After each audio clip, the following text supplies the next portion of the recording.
Guys, magandang gabi po. Pinalabas tayo ng ating kaibigan sa bahay.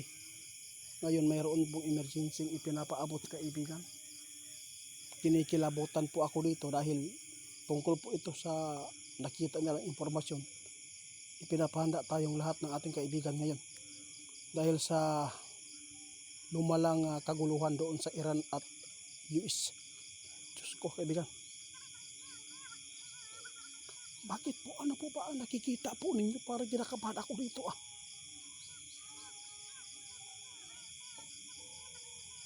Tama ka. Alam po inyo mga idol, walang pakialam ang Pilipino nating mga namiminuno dito sa nangyayari kaguluhan. Mas priority nila ang impeachment. Ngayon nagbabala si kaibigan sa lahat po na makapanood nito. Maghanda tayo Dahil mayroon po nakita si kaibigan ngayon na hindi maganda ang mangyayari. Palaki ng palaki ang kaguluhan. Ingat tayo, baka mayroon pong nuclear na magagamit dito. Delikado po talaga yan kahit malayo tayo mga idol. Alam po ba ninyo kung bakit si kaibigan nagpaabot ngayon? Malaking epekto yan na hindi maganda sa katawan natin.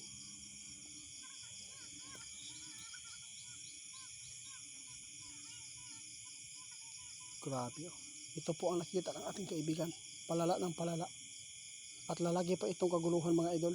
Marami po madadamay dito ng mga bansa tulad po ng mga Middle East. Ipinapahanda po ang lahat ng mga kababayan po natin mga Pilipino dahil si kaibigan guys, mayroon pong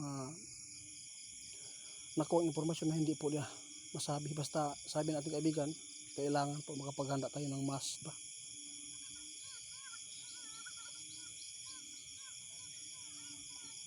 Patay na. Ito po ang masama.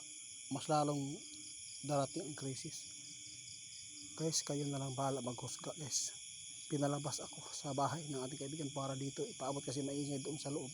Kasi yung anak ko medyo maingay. Kaya sa lahat ng makapanood sa atin pakishare mga idol. Ipinapahanda tayong lahat. Kahit malayo tayo, pero apektado pa rin tayo sa krisis nito at posibleng makakasira talaga ang nuclear pag mayroon pong gagamit. Kaya ipinapahanda ng ating kaibigan yung nasa Kuwait o Saudi, mag-ingat ang mga Pilipino natin dahil po may nakita si kaibigan na hindi maganda po na plano ng Iran yan.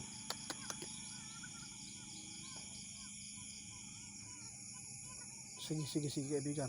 Guys, ito ngayon ang babala ng ating kaibigan. Pinapunta si kaibigan dito sa bahay natin ng kanilang hari para lang ipaabot ang mga impormasyon na mangyari sa Pilipinas at dito sa bansa, buong daigdig, lalo na yung bansa natin, mahal nila mga idol. Tandaan ninyo, ang babalang ito ay hindi po ito para sa amin lang, kundi para sa ating lahat ng mga Pilipino.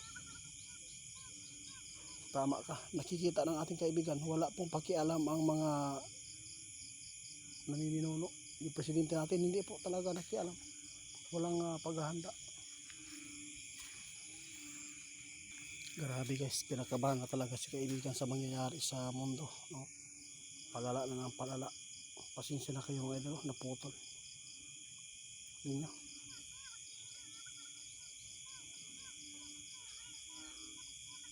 Oo, sige guys, ngayon may ipinapaabot si kaibigan sa atin. Mag-ready lang po tayo sa mangyayari. Bahala na po yung mga namiminuno sa atin. Walang pakialam. Mas inuna nilang priority nila kapakanan. Hindi po nila inaalagaan po ang mga tao dito sa Pilipinas. Kung mahal nila tayo mga idol, wala, nag-prepare na ang lahat pero wala. Sige lang, magugulat pa rin sila sa takdang panahon.